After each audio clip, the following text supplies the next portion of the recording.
यूट्यूबला त्यांचं सर्च करा आणि ऐकलं असलं तर मला बऱ्याच जणांचे इथं मान हालतात. तुम्ही ते कीर्तन ऐका, त्यांचं गायन ऐका.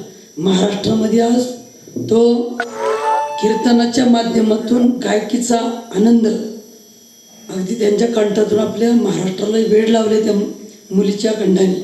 मी सरस्वती तिथं प्रसन्न आहे आणि 200 मुली त्या सोनालीताई करपेंनी 200 मुली अनाथ मुली अशा इच्छा गोष्ट कितीतरी अनेक त्या सोनालीताईसारख्याच तयार करून ठेवलेल्या मुली आहेत. त्यांची प्रसिद्धी ती सगळी पाहून आणि सात्विकपणा सगळ्या विचार आचाराचा पाहून सहज देवाला स्मरण केलं की या मुलीला कुठंतरी जाऊ दे देवा. त्या सोनालीताईंचं नाव पुढं आलं. मी तिला व्हिडिओ दाखवलं त्यांचं सगळं तिथलं जे यूट्यूबला सगळं मिळतं. तिथं मंदिर कसं आहे, शाळा कशी आहे, ते शिकवतात कसं, हे सगळं तिला दाखवल्यानंतर तिला म्हणलं तुला तिथं राहावं लागेल. आणि तिने ते सर्वस्व पाहून तिने मला होकार दिला आम्हाला की मी तिकडं राहायला तयार आहे. आणि आमचं संजू तुम्हाला सगळ्यांना माहिती आहे, तो बोलायला जरी आगड वगड असला तरी तो हृदय त्याचं एकदम स्वच्छ आणि उदार आहे. म्हणजे आमच्या घरामध्ये त्याचं हृदय उदार अंतकरणाचं आहे. त्यांनी विलंब न लावता किती खर्च होते म्हटलं पण तिला तिथं कीर्तनाला पाठवायचं. आणि तिने तिची तयारी ठेवली.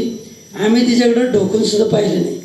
तिने 2 वर्ष 3 वर्ष तिची कशी काढली तिला माहीत नाही, पण तिने सुंदर चांगल्या पद्धतीचं या ठिकाणी पाठांतर केलं.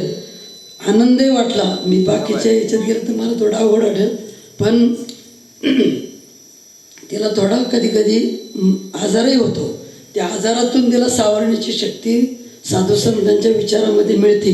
कारण ब्रह्मरस घेईकडं काढा तेने पिढा वारेल हे त्रिकाल सत्य आहे. तिच्या त्या सेवेमधून तिच्या त्या जिद्दीमधून साधू संतांचे अभंग चरित्र जी पाठांतर करते तिला त्या गुरुजींची त्यांच्या सोनालीताईची कृपा आहे, पायावा देवाचा आशीर्वाद आहे. आणि तुमचा आपला सर्वांचा तिला एक पाठबळ म्हणून आशीर्वाद मिळावा. आणि तिला कीर्तन शिकवण्यासाठी काही येतो नव्हता, फक्त तिची मनाची आवड म्हणून तिला कीर्तनाची तिकडं शिक्षण तिला तिच्या आवडीने करावं. पण वाटलं नव्हतं की ही तिला आता आम्ही बबली म्हणतो, ही वाटलं नाही की एवढं पाठांतर केलं. मी तिला रोज मला दरवर्षी म्हणायची. गेल्या वर्षी पण मला म्हटली माझं कीर्तन ठेवायचं होतं दादा. तर मी म्हटलं तुला काही येत नाही अजून, तू नको लगेच गाय करू. तिला म्हणलं आपण ठेवू असं फसवलं तिला 2 वेळा. यावर्षी तिने म्हणली नाही तुम्ही दरवर्षी असं म्हणता मला कीर्तन करायचं यावर्षी. म्हणून आपलं एक घरगुती आम्ही घरात करणार होतो इथं आतमध्ये, पण थोडंसं सकाळी देवाने स्फूर्ती दिली आणि तुळशीविवाहाच्या विचारामध्ये सहज इथं ठरलं. आणि सकाळी कीर्तनाचं नियोजन नसताना कीर्तन सेवा ठरली. याचा अर्थ आपल्या सर्वांची या ठिकाणी काहीतरी कृपा असावी. इथं भागवत कथाही छान झाली होती.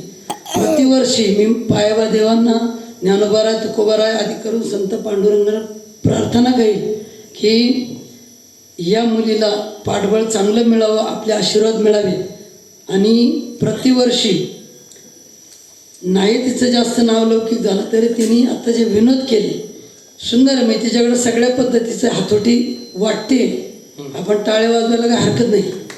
हे तिच्याकडे सगळ्या बाजू दिसतात. म्हणजे तिच्याकडे ती हर होणारीपणाच्या कीर्तनामध्ये दिसून येतो. तिला ते पाठबळ मिळावं अशी सदिच्छा आपण सर्वांच्या साधू संतांच्या चरणी पायाबा देवाच्या चरणी ठेवून या ठिकाणी आज भगवान गोपालकृष्ण आणि राधाकृष्ण तुळशी मातेचं त्यांनी चरित्र सांगितलं की वृंदा आणि विष्णूची. तर ते तुळस आपल्या गळ्यामध्ये जी धारण आहे त्याचं कारण आहे की भगवान विष्णूचं जे चैतन्य आहे ते आपल्या प्रत्येकाच्या हृदयात जीव आत्मा म्हणून हे ईश्वराचा अंश आहे. आपल्या हृदयात देवाचं वास्तव्य असतं आणि देवाला सगळ्यात काय प्रिय आहे तर ते देवाने तुळस प्रिय ठेवलेली आहे.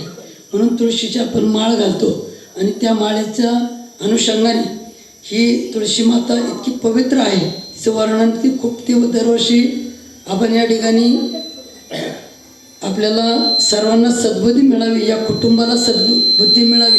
आणि या ठिकाणी दरवर्षी तिच्याऐवजी कोणाचं तिचं होईल किंवा अजून कोणाचं कीर्तन होईल पण तुळशी विवाहाच्या निमित्ताने इथं दरवर्षी कीर्तन व्हावं अशी सदिच्छा मी या ठिकाणी ठेवतो आणि आपण सर्वांचा आशीर्वाद तिच्या पाठीशी गेलेला आहे अशी सदिच्छा ठेवून आपण सर्वजण या ठिकाणी मोठ्या उदार अंतकरणाने हाकेच्या ओला देऊन आपण या ठिकाणी कीर्तन तिचं बालक बडा बोले का विचुका पावले अशा या अनुषंगाने तिचं काय असेल ते तिने नॉलेज मिळवलेलं तर आपण श्रवण करण्यासाठी मोठ्या प्रेमाने उदार अंतकरणे मागोपाच्या अंतकरणे उपस्थित राहिला त्यावेळेस संपूर्ण ग्रामस्थ पुसानेचे आपले मृदंगवादक भरत महाराज मांडेकर, विष्णू महाराज वाजे, शरद महाराज मांडेकर, आपल्या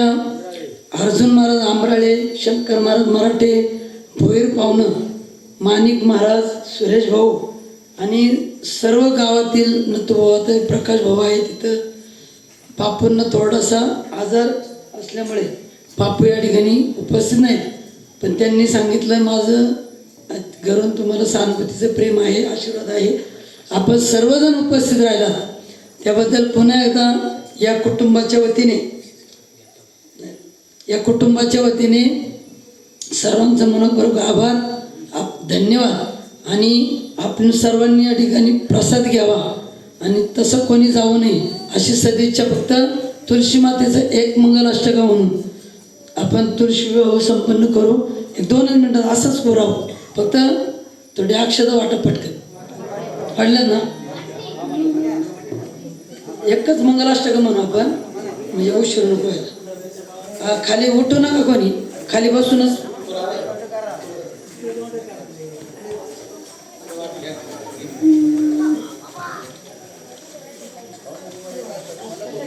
थांबा. नाही थांबा महाराज.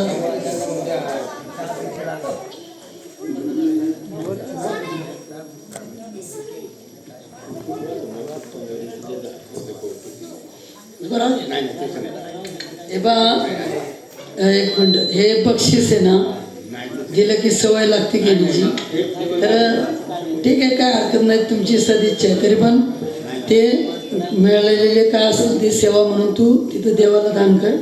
आपले प्रगतिशील शेतकरी आणि चुलता म्हणून एक पाठबळ देणारे दत्ताभाऊ मारुती येवले भावांनी तिला एक कौतुक म्हणून तिला 500 रुपये या ठिकाणी बक्षीस दिलेलं आहे. आणि नत्तू भावानी पण दिलेले आहे. अर्जुन महाराज आंबराळेंनी पण 500 रुपये दिलेले आहे. जानताबाई येवले यांनी 500 रुपये दिले आहे. अरुण शिंदे यांनी पण 500 रुपये सगळ्यांनी दिले. सोमनाथ आपले विद्यमान सरपंच, आता उद्या भावी होणारे सरपंच आणि ग्रामपंचायतचे सदस्य, उद्या त्यांचा मला वाटतंय सरपंच पदासाठी त्यांची